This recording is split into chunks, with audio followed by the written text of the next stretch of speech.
Dante's Boxing Nation, what's going on, guys?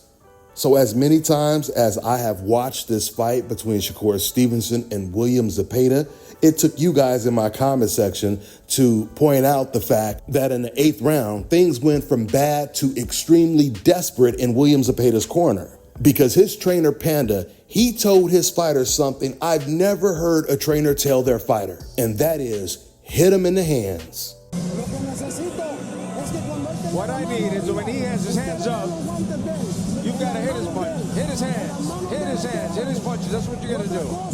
Man, I got to tell you, when I first went back and watched this clip, the first thing that came to my mind was, what the is this, the Karate Kid? Sweep the leg. You have a problem with that?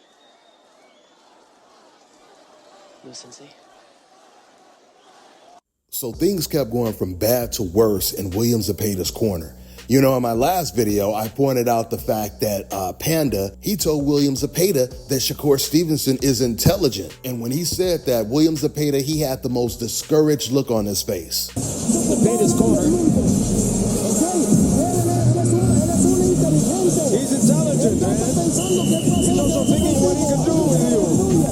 So in the 7th round, Panda is basically praising Shakur Stevenson to his fighter, William Zepeda. And William, he got that look on his face like, man, you think I don't know that already? I done already did 6 rounds with him. Shit, I need you to tell me how to combat his intelligence. So in the 8th round, Panda was like, I got the answer. Hit his ass in the hands. Stop him from hitting you in the damn head. Boy, you don't know how to cheat? Well, you're gonna learn tonight. But even that didn't work.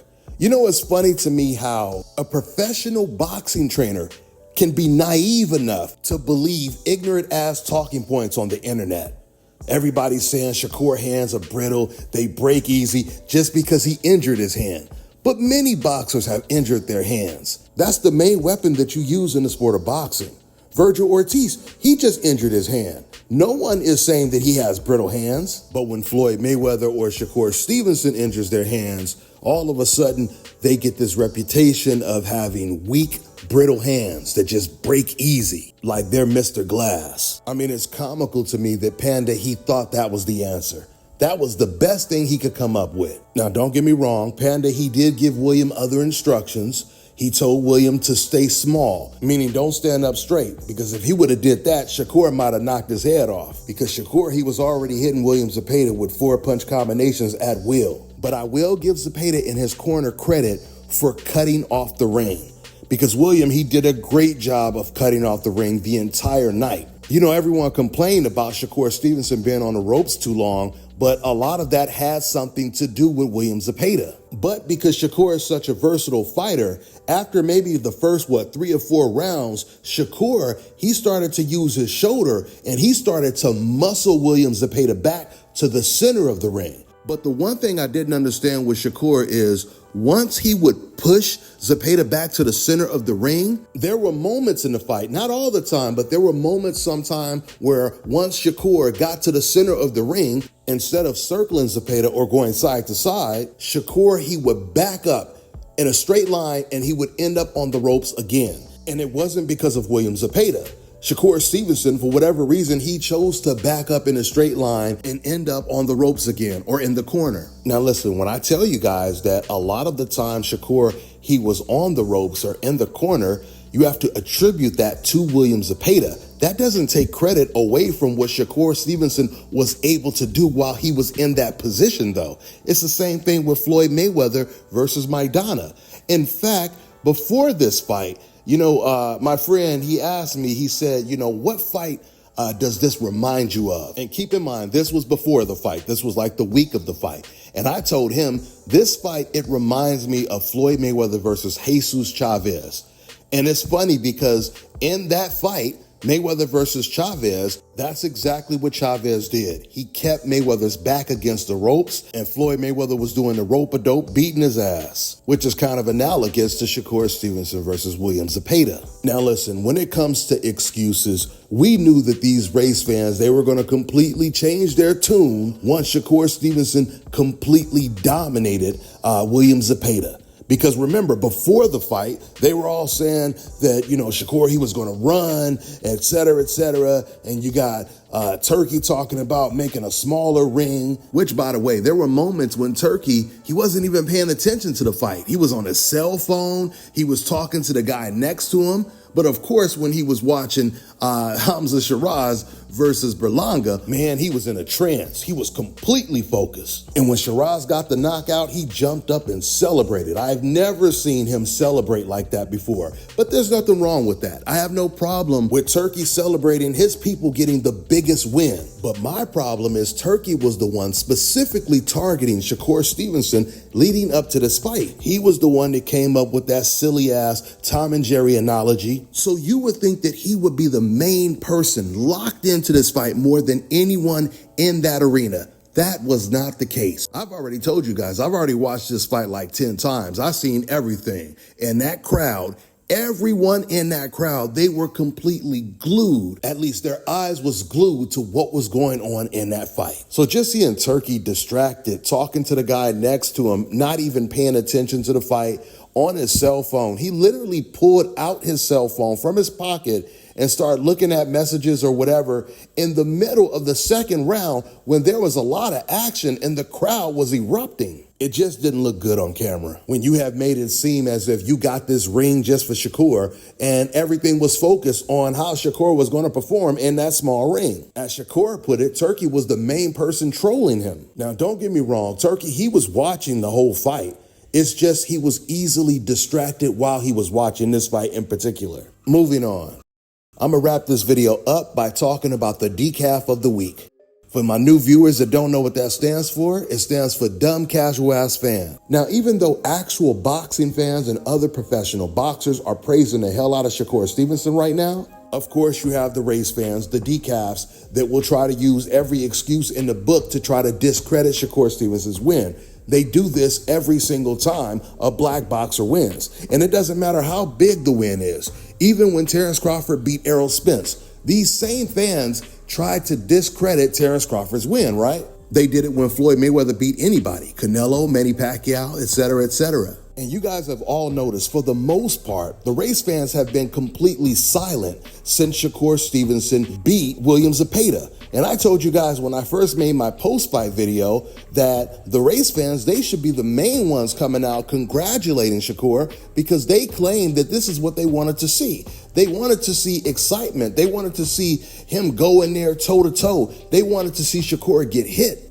But once Shakur obliged them and gave them what they wanted, they went completely silent instead of congratulating him, which reaffirms that they are not like us. And this is why I always tell you guys that black people in general are the most magnanimous people on the planet. Because whenever the black American loses to some non-black fighter, we always congratulate the winner, especially when it's warranted.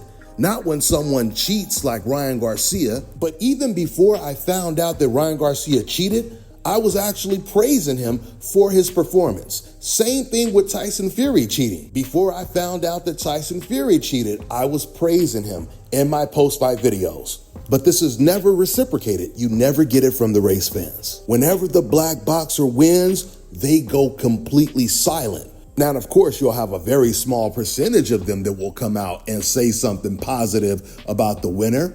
But for the most part, the vast majority of them, they go absolutely silent, except for the ones that put up posts like this one right here.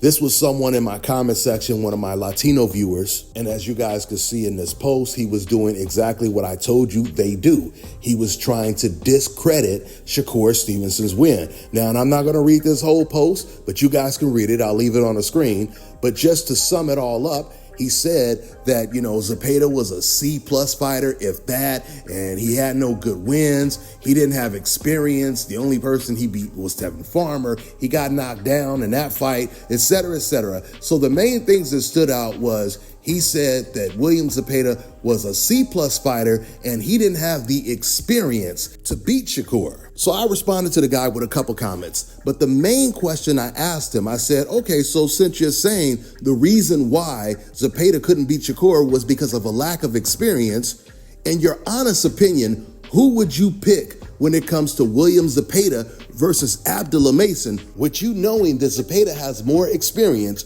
than Zepeda does. This question really fucked him up, because no matter how he answers the question, he's going to contradict himself.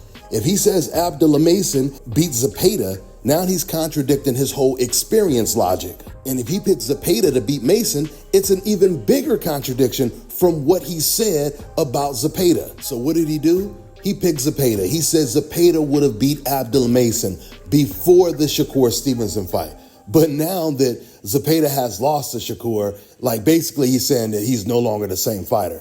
So this guy, he just completely told on himself. He completely exposed himself and all the other race fans that shares his same talking points. Because if you believe that William Zepeda would have beat Abdullah Mason before the Shakur Stevenson fight, once again, you completely contradict yourself when you said that William Zepeda, he's a C+ fighter. There's nothing special about him, but he's good enough to beat Abdullah Mason?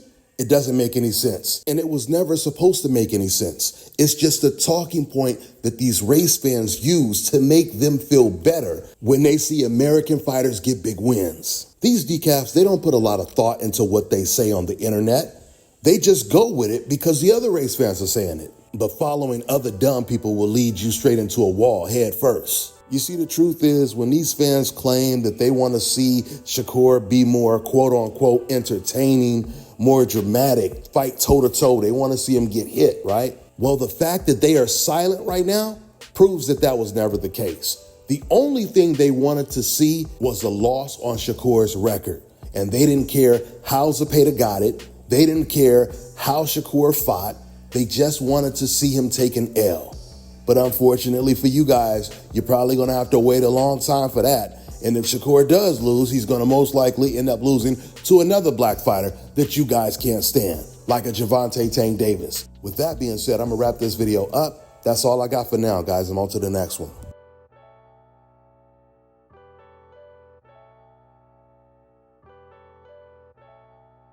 All right, now check this out, guys. If you're looking to repair eczema scars, burns and bruises, dark spots and blemishes, fever blisters, diabetic ulcers, this right here is the perfect product for you guys. It's called Elo Diki Face and Body Oil. Athletes and top-ranking boxers, they're also using it after training to reduce swelling, inflammation, and to ease the pain. So get yours today. Go to elodiki.com, like them on Facebook, and follow them on Instagram.